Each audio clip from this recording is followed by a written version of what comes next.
Welcome to the Beyond Anxiety podcast, where we talk about dismantling mental health stigmas, mental health awareness through education, and strategies for overcoming mental health challenges. I'm your host, Darius Fennell, and I'm a mental health and therapy advocate, published author, speaker, and coach. I'm so glad you decided to tune in and listen, and I'm so excited to get into this next episode. Welcome, and please like, subscribe, follow, comment, and enjoy. And welcome back. This is season 2 of the Beyond Anxiety podcast.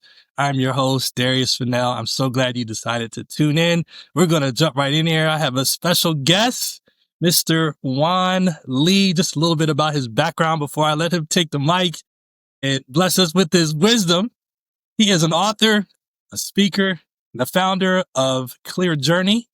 He has served in the military, prison ministry, and has found his purpose in helping others. I will quote directly from his website and say, Juan believes with love as your guide, all things are possible. So, Mr. Juan Lee, thank you for being on the show.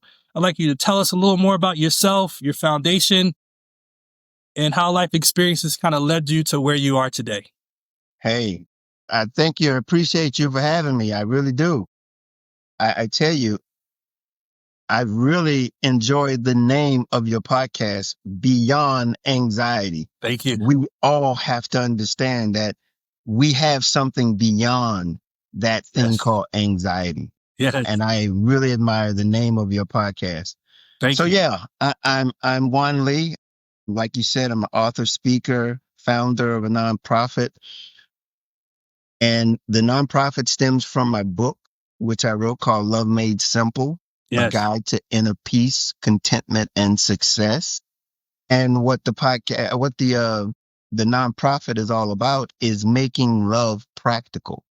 Making love practical. We really want to educate and provide people the resources needed to realize their full potential by using the mindset of love, a love mindset. And we talk about attitudes, the right way to position yourself so that you might be able to navigate no matter what the situation is in life, knowing that love never fails.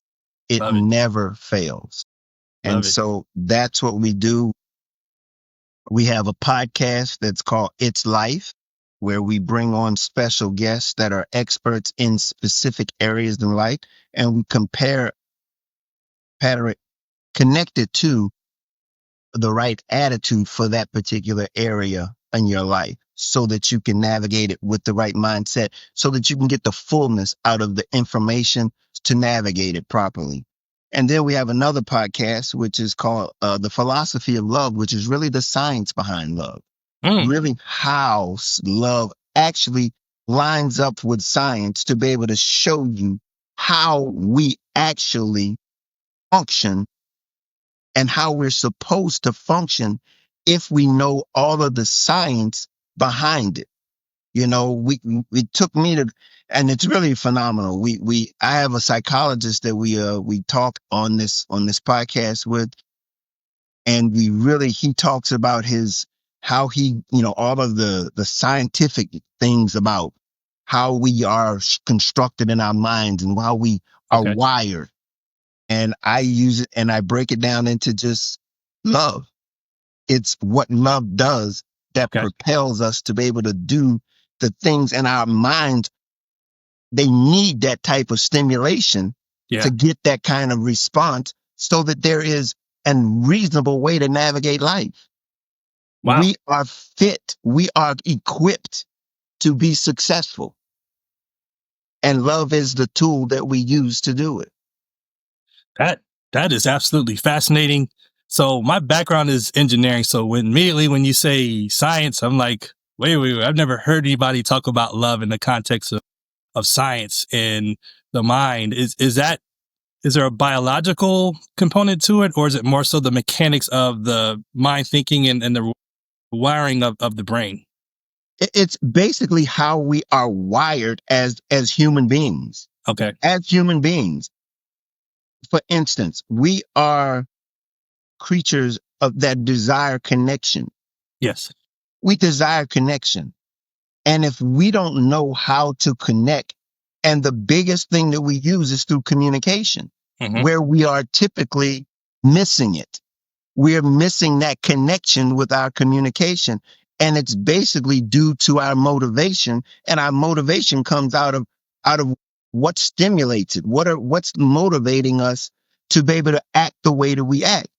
Love has an innate component in it of selflessness. Selflessness. Yeah. We've gotten that all twisted. We think it's something that I can get versus something that I can give. The old adage or the scripture says it's greater to give than to receive. Yeah. Yeah.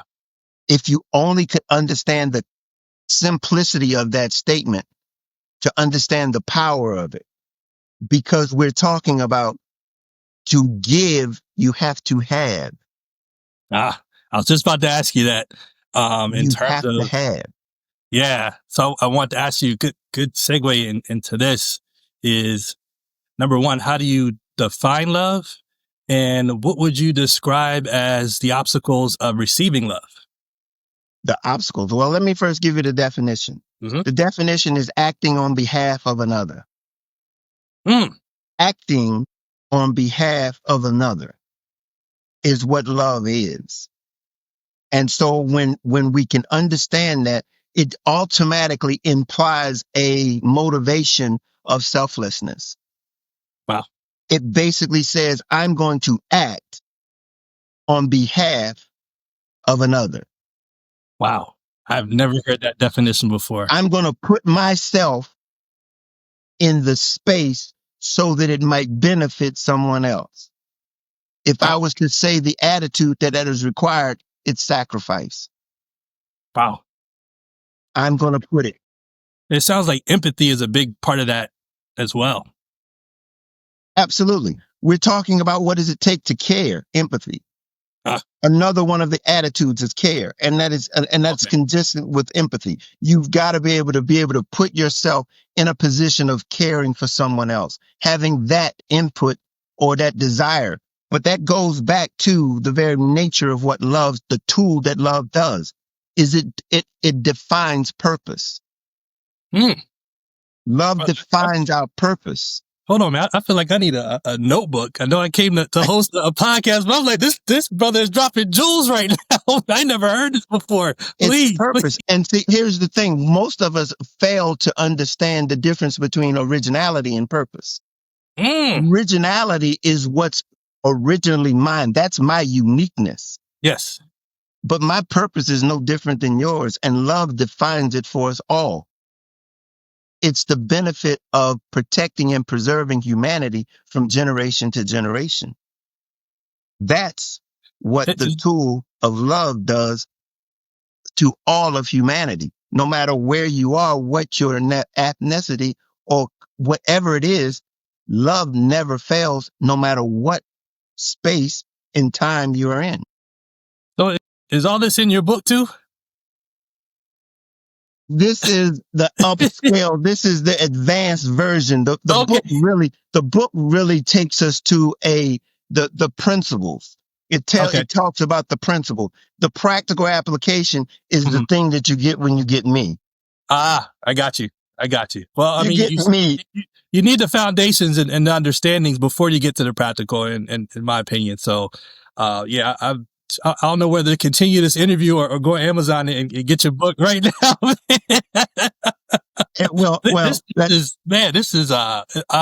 Yeah. Again, it gets you to understand when you can really begin to understand purpose, then life becomes to be very clear. Life becomes clear no matter what because now with purpose, I can define what my uniqueness is, because my uniqueness is going to hook up to something greater than I am. And that's purpose, so that I can be able to know where I fit. And I don't have to run around trying to figure out where I belong, what I am, because then it goes to really the essence of your name of your podcast, Beyond Anxiety, because once I know who I am, I'm beyond anxiety. Absolutely. I'm walking in confidence. I'm walking in assurance. I'm walking in who I am. And I know who I am. I know what I bring to the table. Right. So with that being said, and wanting to get to that point, you just define love, but now the obstacles to love and purpose, especially in the context of mental health and being wounded, what are some of the things that block you, or maybe you have lack of clarity because of these things that have happened to us, right? Trauma, maybe abuse, maybe neglect, maybe somebody important was in your life, or somebody in your life was suddenly taken away from you. And what part does love play in helping you to overcome those obstacles? Well, I'm going to tell you, it depends. I mean, here's the thing. Love is there to assist and aid you in no matter what your circumstance is. What you and I have to do to be able to access love is to be able to be open to it. In Mm-hmm. other words, allow ourselves to be open to change. Because what love really does is it doesn't change your circumstances. It's not Okay. going to change your situation that you've had in the past, the traumas that you've had. Mm-hmm. What it does is position you differently as it pertains to that, as it pertains to it. So no matter what the trial or situation is, for instance, when you talk about, let's use death as an example. Yep. Death is a completion of a work well done. Mm. Now, completion, understanding what we're here in this society at this point in time, because again, tomorrow is not planned. Yesterday is over. Yep. All we have is the moment. We maximize the moment, and that's all we can expect to do, because tomorrow is not promised for Right. myself nor anyone else. Right. How do we manage a loved one's departure is understanding that their conclusion is just an opportunity for me to accept the fact, or to see that that's a part of this journey. It's Mm-hmm. a beginning and an end. And understand this, that we are in the present, a bridge from the past to the future. Mm. And what we're doing is investing into the present for the future. Mm. We're investing into it. And Right. that's where we have to have a selfless attitude, because it's abilities that we have that we're investing, because that's what brings fulfillment to us, is that someone else is going to build on what we offer, what we give, what we invest.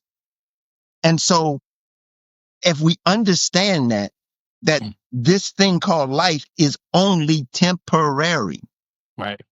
that's all it is. It's not short. It's temporary. Okay. Temporary is very different than short. Temporary gives you the understanding that there is no, if it's a week, a month, 3 years, 50 years, it's still temporary as it pertains to humanity. Right. Humanity was here before we got here. It's here now. And with our assistance, it will be here into the future. That's our time. That's our space. This is where we invest into something bigger than ourselves. Absolutely. Absolutely. We've got to lay hold of that, though. We've got to understand that and embrace that. And when we're able to embrace that, then we're able to navigate, because then we can maximize the moments. Yeah. So I saw something interesting. I think it was it was either on your website or in one of your videos. And it talks about kind of the dynamic of love and fear. And could you get into that a little bit? And we know the scripture says that, perfect love casts out all fear. But can you talk about that kind of transition of, especially one like myself who has struggled with anxiety and being diagnosed with generalized anxiety disorder, which, it's you kind of have to define what that means to people, because some people think of anxiety and think, oh, I'm nervous because I have to do like a speech tomorrow, or I got a big exam, or I found out we're having layoffs at the job tomorrow. Like, no, those are just kind of a circumstance that happens and a natural human reaction to a life circumstance, right? And there's nothing wrong with that. It's like, obviously these are things that carry a lot of weight. They're very important. And so you're going to react a certain way. But generalized anxiety disorder is something that is, defined by an excessive amount of worry. Usually things that are either irrational or not even have a high likelihood of happening, but marked by catastrophic thinking and worst case scenario things that just constantly plague the mind with rumination, right? And so when you talk about love, and the power of it and what it can do, talk to me about like the things in your life where anxiety has, sort of made things debilitating or challenging, and where love came in and helped you to either overcome it or gave you a different perspective. First of all, I'm going to tell you that your journey and my journey are similar in nature. I have a learning disability. Okay. That was undiagnosed until I was 37 years old. Wow. 30 years old. Now, I didn't know what it would cost me to be able to navigate that space,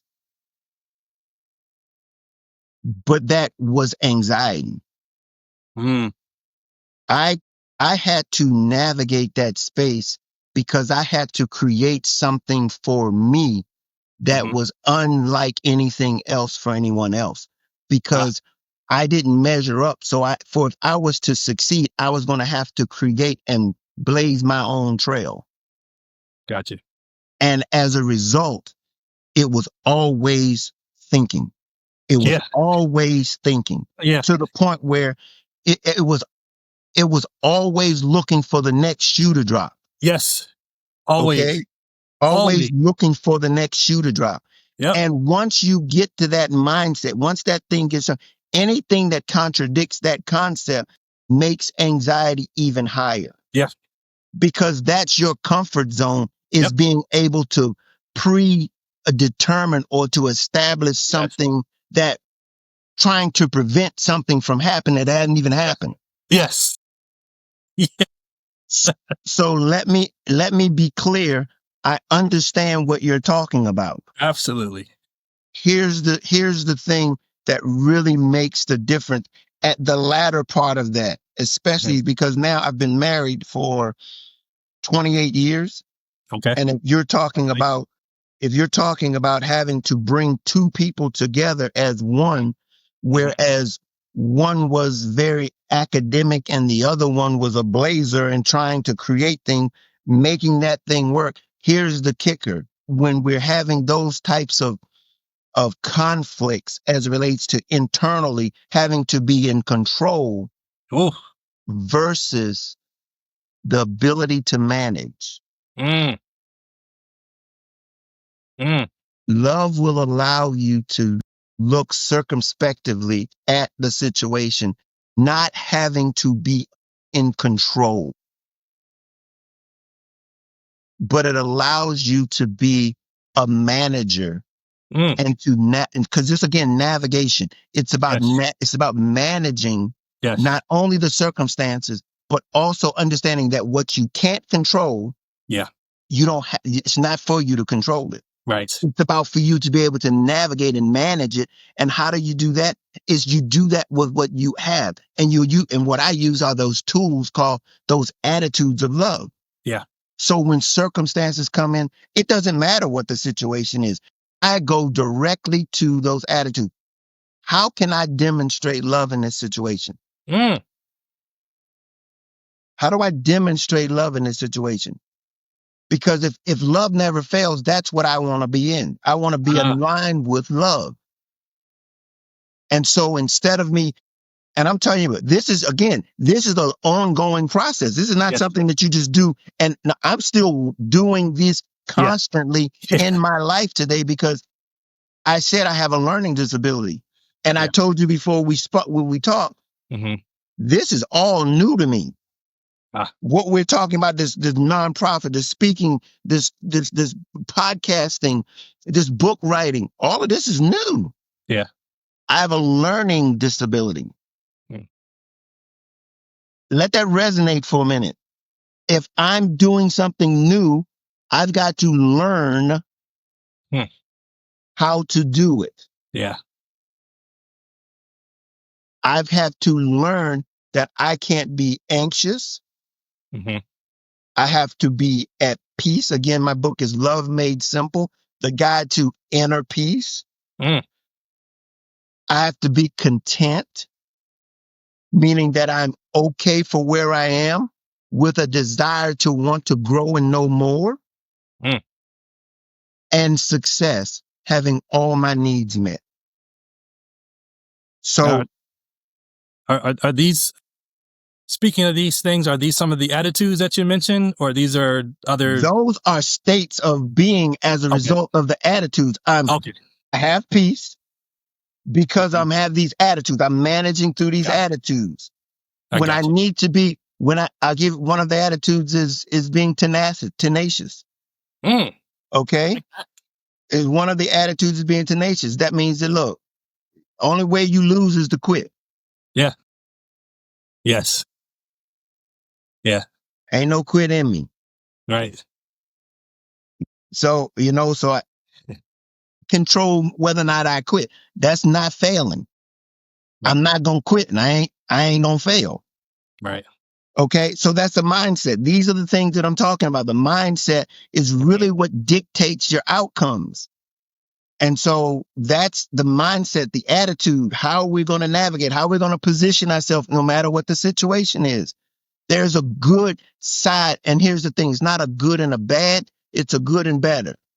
And that's what we want to be after. We want to get to the better, but we're going to be content in the good until we get to better.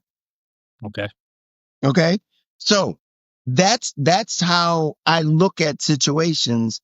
And it's like I said, this is an ongoing situation because there's a lot of situations that I haven't been exposed to and experienced. But the fact is, I'm going to use the same outline no matter what comes up. Yeah. Man. Ooh. I'm loving this man. Like I said, I feel like, well, I'm glad this is being recorded because I can go back and look at the transcript and just kind of meditate on some of the things that you're speaking on. One of the things that I noticed, and this is for myself as well, but especially as men, we can tend to have a hard time being vulnerable. I know that's one of the things that's necessary to, receive love and even give love, right? Because giving, you are attempting to give, you have the opportunity to be rejected. But I define in my book, my little plug here, Leaving Jupiter, Navigating Your Anxiety Recovery, that vulnerability is being open and trusted environments, right? But initially I was confusing vulnerability with weakness and being weak and connecting that with the stigma of, well, then if that makes me look weak, then I'm not going to do it. If that makes me look weak, I'm not going to therapy. I'm not going to ask for help. I'm just going to man up and ignore all the different warning signs my body is giving me, push the clutch in, find other gear, and whatever happens, happens. Right. And what happened for me was I was in the hospital for a week and they were running all these different tests and blood work, couldn't find anything. And they sent me home and basically said, follow up with your primary care physician. I'm like, it's not like I want to be diagnosed with anything because, that's another kind of path you have to go down. But at some point in my brain, I'm like, at least I would be able to say, hey, it's this. Therefore, this is what I need to do. So I'm leaving the hospital the same way I arrived, with a beta blocker and saying, hey, good luck, basically, My crisis kind of put pressure on me to say, well, you can continue down this path of not knowing what's next and what you're going to do and not being healed, or you can be vulnerable and get the help that you need. But please speak on the aspect or component of vulnerability when it comes to love and getting help. key, very, very, very important part of attitude that I talk about is humility. Mm. Humility allows you to come to the point where you accept the fact that you need help. There is not one of us on this earth that does not require or have a need to be humble. Yeah. And humility will lead you to vulnerability. Yeah. It will lead you to vulnerability. Yeah. Because if you know you need help and you accept the fact that you need help, you're going to have to accept that there's some things that you don't know. Yes. Oof. Man. And You for a have lot of got men, to we accept struggle the with fact. them. I know it. And I know this is real though, because so many people have the same interpretation that you think about that being vulnerable is a sign of being weak. Yeah. It is the ability to be powerful under control. Mm. It's the ability to have power and knowing that you don't have to have to be a brute to demonstrate it. You don't have Mm. to be. And yet we have this masculine mindset that, Mm. and here's the point, not only does the world present it, but the thing about it is that we're in a double-edged sword now because our society has painted us like this. Yep. And now our women are so expecting it. Mm-hmm. And we have no safe place. Yeah. We don't gather that internal area of peace on the inside and Mm. understand. See, what we haven't talked about is ability to be able to give love. You remember we was talking about you've got to be able to have love on the inside of you in the way in which we talk about self-love. We've got to know ourselves. Mm-hmm. We've got to accept ourselves. Mm-hmm. We've got to develop ourselves for the purpose of being able to give ourselves. Mm. Now, when we get to that point of being able to give to ourselves, that means that not only are we capable of giving love, but we're also capable of receiving it because we're open to understand what it looks like, Mm. to know what it looks like. And see, we don't have to have all the answers, but we have to be open and receptive to them. And so that's where many men struggle with that ability to being able to, because they was like, I have to have all the answers. No, you don't. Yeah. Because there's nobody in this world who has them all. Right. And guess what our greatest tools are? That ability to be able to connect to someone who do. Yes. Someone who doesn't have what you have, you gain from what they have. You bring what you have, and that's a connection. It's a connection. Yeah. But you have to come to the table with something. Yeah. We want what somebody else got and don't have nothing to bring to the table. Yeah. So we got to know some things about ourselves, Right. develop ourselves so that then we can give ourselves. And again, that connects back to the ultimate purpose that's bigger than we are. Mm. Ultimately, this is what we're trying to do, is to put our uniqueness into something bigger than ourselves and know where we fit. A good example of that is like a puzzle. A puzzle. The picture is the bigger picture. It's the bigger purpose. You Mm-hmm. have a piece. Yep. You're only going to fit in one place on that puzzle. Right. We trying to stick ourselves We got four sides that need to be connected, and we trying to put it on the corner. That's a beautiful analogy. That you don't belong there. Right. That ain't where Right. you belong. Right. Right. So where do you see there being a big deficit? Because I hear you mention about knowing who you are and coming to the place of knowing where you fit and all those things, I think about maybe people who didn't have a father figure in their life or a mentor. Like for myself, I grew up with like a pretty much a village between family, church, fraternities, sororities, was well loved and well taken care of. And at the same time, there was a lot that I couldn't get away with either because each person was kind of like a surveillance camera for my parents. And they're like, well, I know who you are. You Mr. Fennell, son, ain't you? You know, you ain't supposed to be doing that. I'm like, I can't get away with nothing, you know? But at the same time, especially now that I'm older, looking at hindsight, I'm like, man, this was a very loving village, you know, where even the mistakes that I made growing up and just, you know, the youthfulness that you have, you know, and just making silly or really stupid decisions, you had the village there to get you realigned.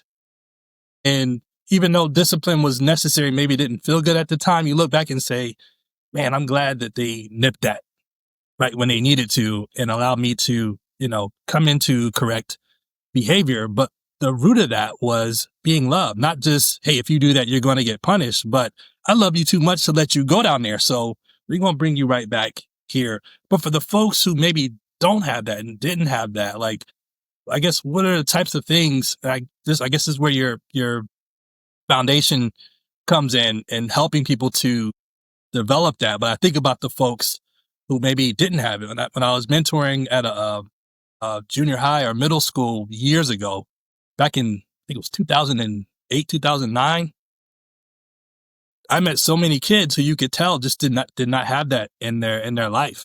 You could feel the pull on them.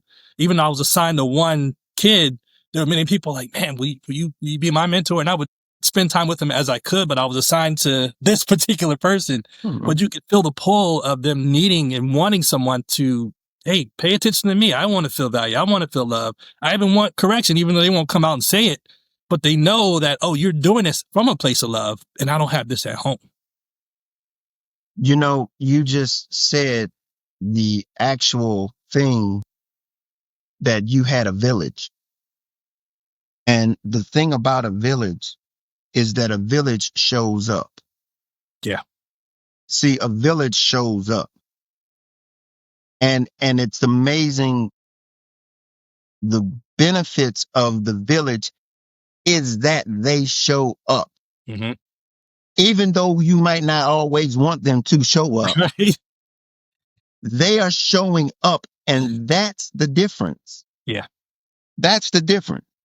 And what the young people were saying to you that had that pull towards you, it was that you show up. Yeah. You show up. And what the young people are looking for are for someone to show up. Mm. They're looking for someone to show up. Mm. Now, in many cases, again, beyond that, is that we got to show up the right way. Mm-hmm. And you said it when you said it. You felt the love Absolutely. because they showed up. Yeah. It says a lot for someone to show up for someone that is not their own. Mm. That's what we have to. Remember I said what love is Mm-hmm. acting on behalf of another. Yes. It doesn't say ownership. Right. It says I'm going to demonstrate what love looks like to someone else Mm-hmm. for their benefit.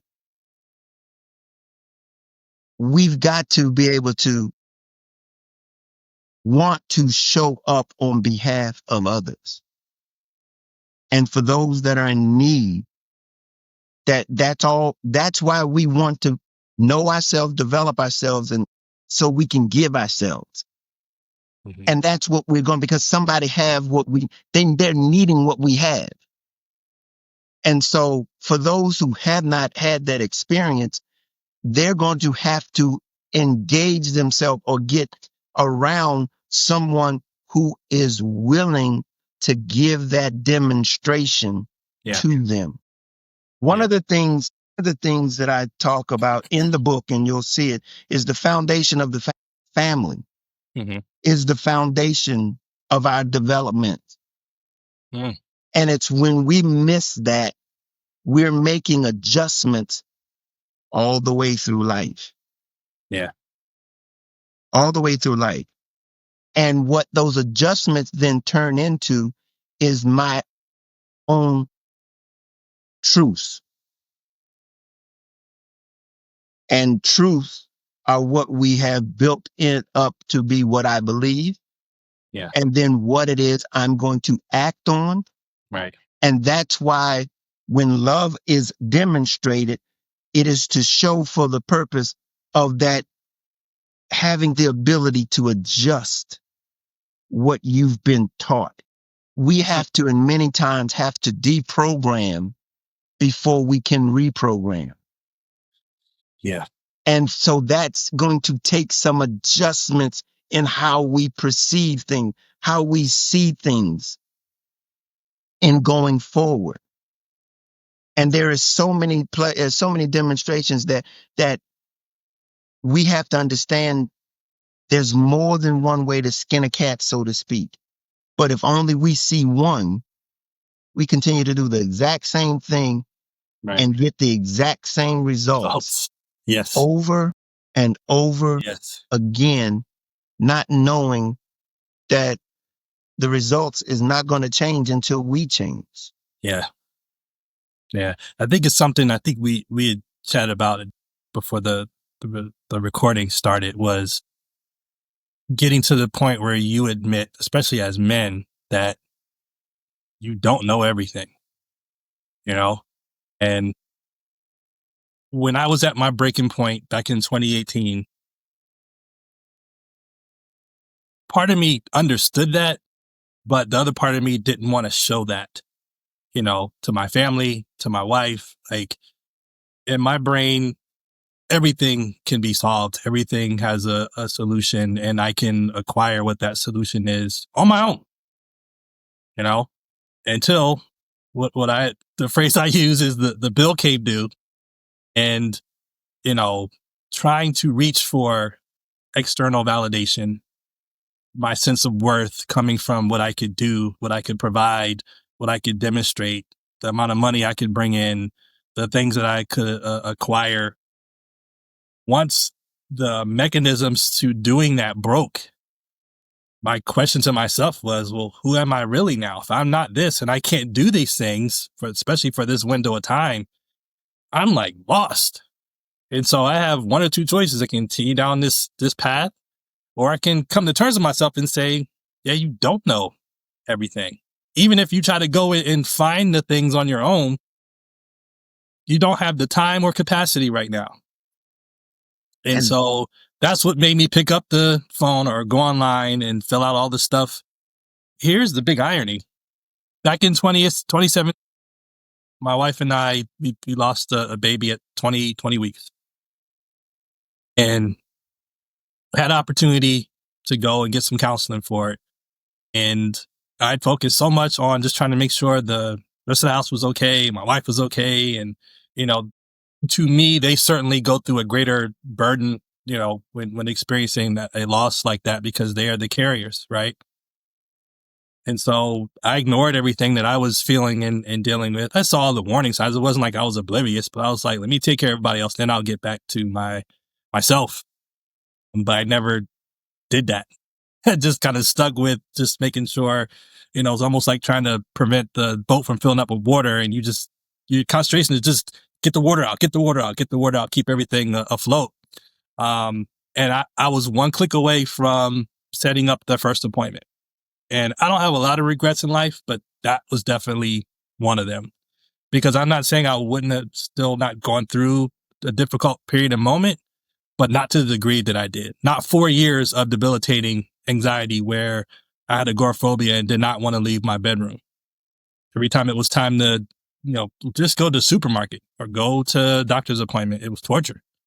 There were times I had to pull over because my body felt like it was vibrating.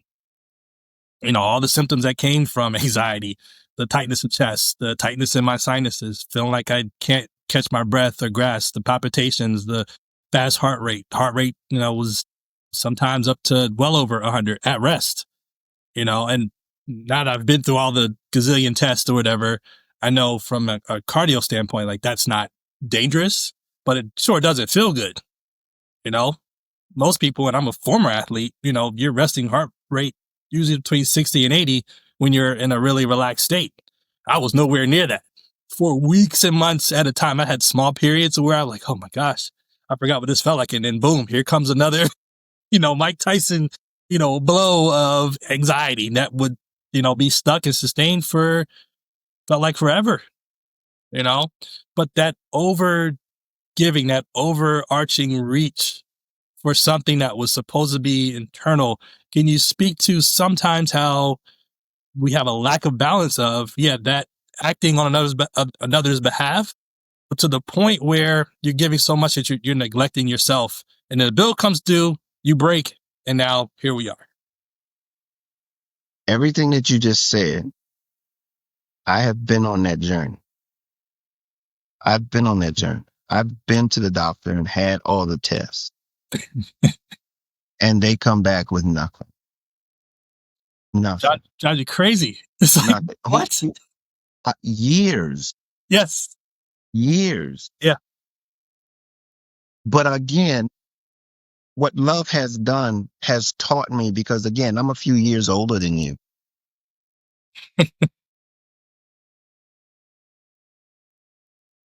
And I had to position myself as understanding and seeing this as what I can learn from this experience, because it took me years to understand that it was anxiety. Yes. It took me years to understand that it was that.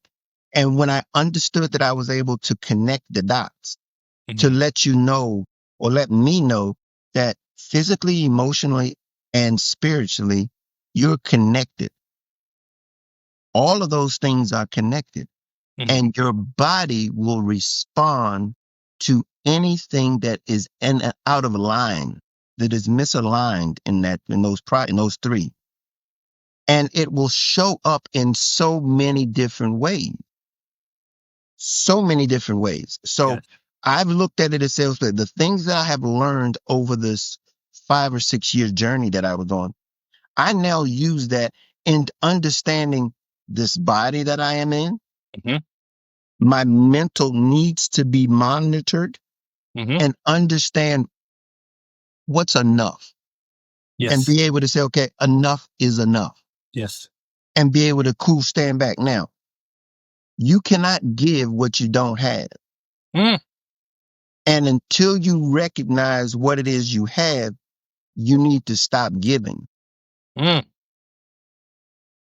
Recognize what you don't. If you don't have it, you can't give it. And when I say you can't give it, you can't give something just because somebody else needs it if you don't have it. And to be honest with you, you have to realize that you don't have it. Right. When they're talking about they need your time and you don't have it to give, you don't have it to give. Right. Irrespective of if it's no more than you going to sit in the chair and just say, I'm going to rest. Yes. I'm going to rest. I don't have it to give. And nobody can talk. See, these are the boundaries that love allows you to put in place. So it protects you from being able to destroy yourself, but also keep things that'll keep you from being in focus on what's important. Absolutely. Because anybody will try to drag you from here to there off your course just because they can. Yeah. No. I've got boundaries. These are things that protect me, for me, and against things that are against me, that will draw me away. And I have to be true to those boundaries. Yeah. And so I have to understand, this don't, now that I know what anxiety feels like, no, I can't do that. Right. No, Yeah. no, Yeah. that's not going to happen. Yeah. I know what that's going to cause on my part. And I'm not doing that. Right. But that's where you've got to be able to understand who you are so that you don't give more than you have to give. Yeah.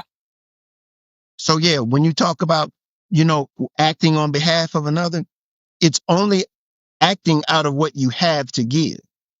Mm. And you have to know what that is. Yes. That's when you know when you don't have it, is because I've extended all that I have right now. Can't give no more. Right. And it's okay to say that. Yes. It's okay to say that. Yeah. Man, where were you 6 years ago, man? When I need to hear all.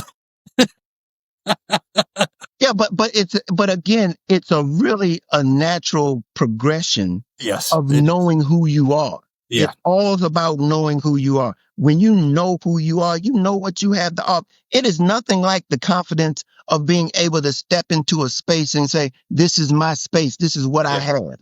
Yeah. This is who I am. You can't get me off of this space. I'm not going to do what's not for me. Right. You can't take me into something that's not for me, and I'm not giving you anything that I don't have. Right. Powerful. So powerful. Man, we could go on for a whole another hour, man. Just, going down this road and this avenue. I want to now transition and, well, two things. Number one, I'll say that for the end. We're going to do a kind of a quick fun exercise right now that I take my guests through, called the quick fire round. These are mostly like this or that questions, not meant to stomp you or be a gotcha, but just more of a fun kind of, what is your preference more so? And so here we go. There are 10 of them. And like I told you in pre-recording, if you take longer than 2 seconds, you're overthinking it. It's not that deep. So, and then we'll follow up with, giving you the last word and letting us know what's next for you and where we can find you and how we can purchase your book and all those things. So Okay. for the quick round, we're going to start with number one. Do you prefer the sunrise or the sunset? Sunrise.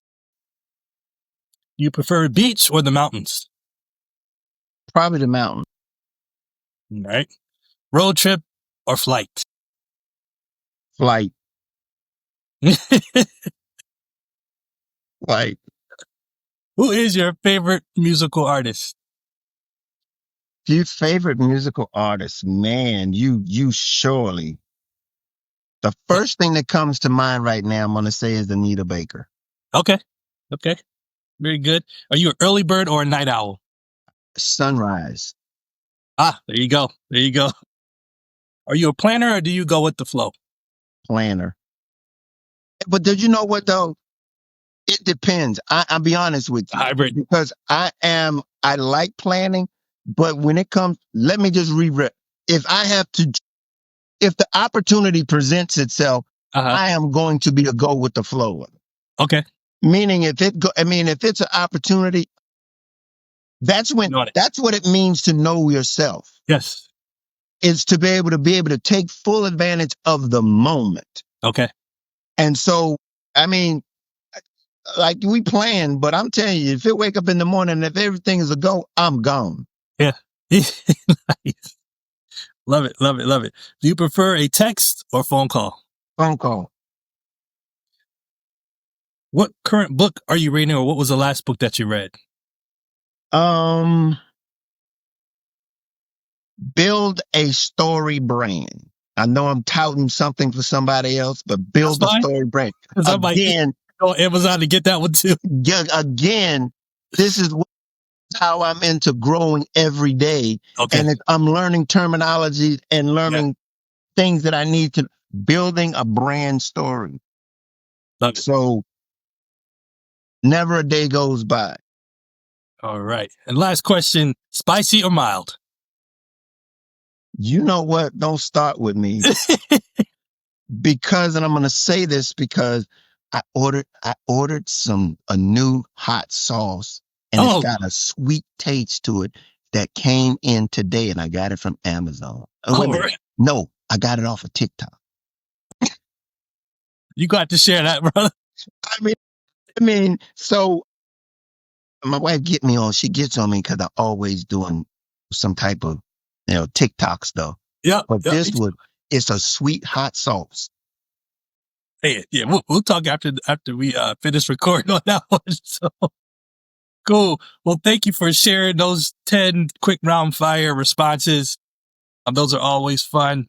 And now I want to transition to the last part and say, please give us your last words to people who are struggling with love, loving themselves and loving others. And what would you say to them? And then let us know what is next for you and where can we find you online or your website or any other place that you are present. So, Okay. Well, I want to leave everybody with this one thing. And this is something that meant so much for me as I journeyed through my experiences. And that is that there's three things that we all need to know about ourselves is that we are important, each and every one of us, that we have what is necessary and it's sufficient for this time. I want everybody to know, to be encouraged that they have value. mm, They have value. Never allow anyone to take your originality from you. You have something that no one has ever had, nor will ever have, and that's your originality. So take that, run with it, and develop yourself into being all that you can be. love it. That's it. You Love it. can reach me on our website. You can go to clearjourney.org. We have a podcast that comes out. We're ending up the end of our third season.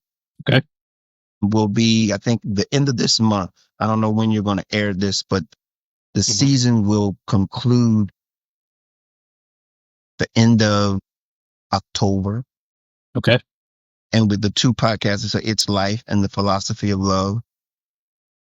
Our third season will start in April of 26. But you can find all of our episodes on our YouTube channel, which is the Clear Journey Inc. Okay. You can find all of our episodes there for the last 2 years. You will find them all on the YouTube channel there. In addition, we also have a Clubhouse room. We're on Clubhouse. It's called the Love Mindset Lounge. Okay. And we're there on Tuesday nights at 7:30 and Friday nights at 7:30 Eastern Standard Time. All And right. it's the doctor and myself. We're there talking about how to navigate life with love, but with the practical application, meaning, in other words, how do you do what it takes to overcome some of the challenges that you're dealing with? It takes work. And what we Yes, it do is we does. lay out some of the steps that you need to consider.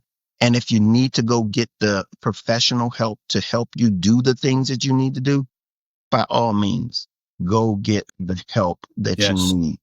Love it. Again, that attitude of humility will take you further than you will ever, ever, ever imagine. Because what you're going to learn is what you didn't know you didn't know. Mm. Yes, indeed. Yes, indeed.